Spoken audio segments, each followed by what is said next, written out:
how to save avatar stickers to gallery on the Samsung Galaxy S25, S25 Plus, or the S25 Ultra. First, tap on the home button to return back to the home screen. Now from the home screen, swipe down at the top to open up quick settings.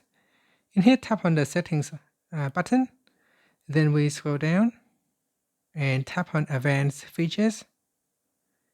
Next, scroll down, and in here tap on Galaxy Avatar. From here, tap on Avatar Stickers. In here, before you save the avatar stickers to gallery, you can tap on the profile icon and select your profile, avatar profiles.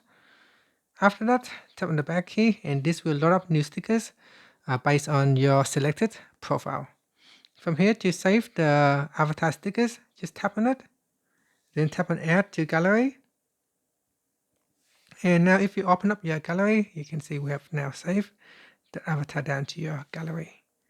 And if you want to say use your avatar in a text messages or messenger, you can open up. And here we can add in the stickers from the gallery. So that's one way you can save it to the gallery. Thank you for watching this video. Please like and subscribe to my channel for more videos.